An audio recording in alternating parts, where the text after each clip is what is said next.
سعودی عرب کے ولی عہد شہزادہ محمد بن سلمان نے حال ہی میں ایک انٹرویو میں کہا ہے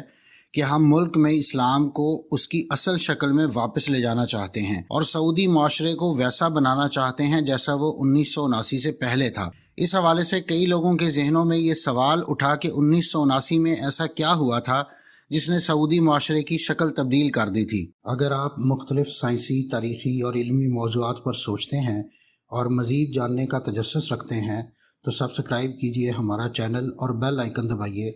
تاکہ ان موضوعات پر تیار کی گئی ہماری ویڈیوز آپ کو فوری مل سکیں۔ 1979 کا سال امت مسلمہ کے لیے سعودی عرب میں خانہ کعبہ پر کیے جانے والے حملے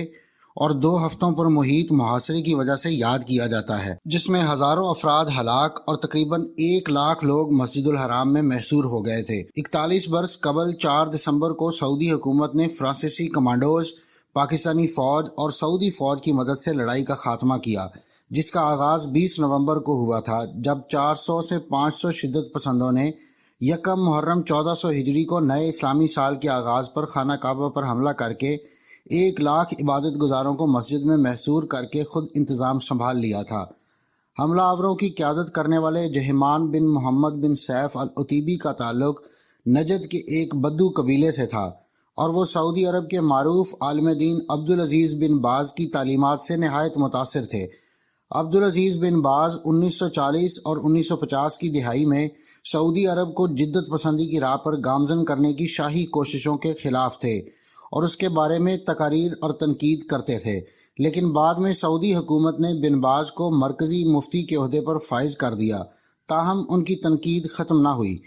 جہمان بن محمد بن سیف العتیبی نے بھی انہی تقریر سے متاثر ہوئے، جس کے بعد انہوں نے عبدالعزیز بن باز کی قائم کی ہوئی سلفی جماعت میں شمولیت اختیار کر لی،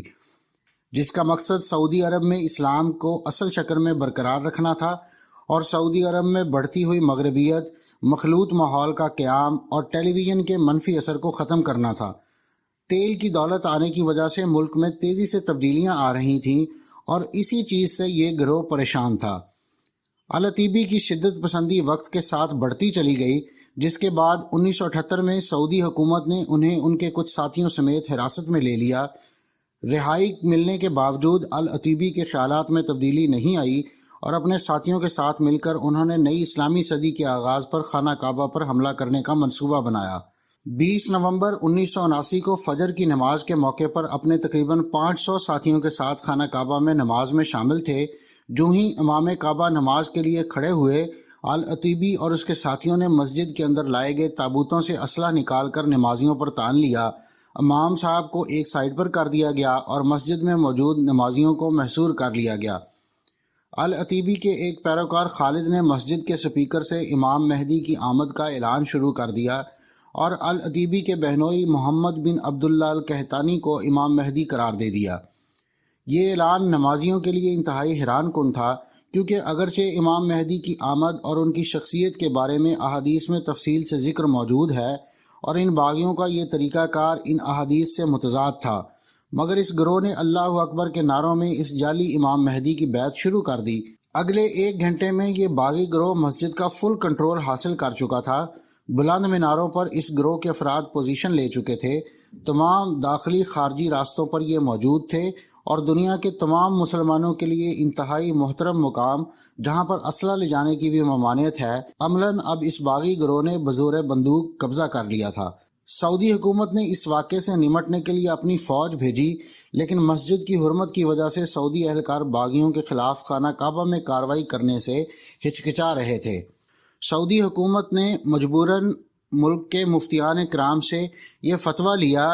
کہ ان باغیوں کو نکالنے کے لیے ہتھیار استعمال کرنا خانہ کعبہ کی حدود میں جائز ہے۔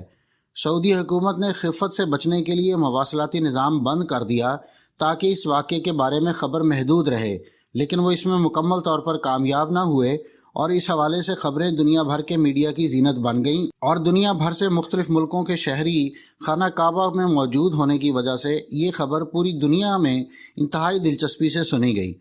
پاکستان میں اس خبر کے آنے کے بعد اسلام آباد میں امریکی سفارت خانے پر حملہ کر دیا گیا، کیونکہ ایران کی جانب سے اسے امریکی اور صہیونی سازش قرار دیا گیا تھا۔ مسلسل ناکامی کے بعد سعودی حکومت نے فرانس کی حکومت اور پاکستانی فوج سے مدد طلب کی،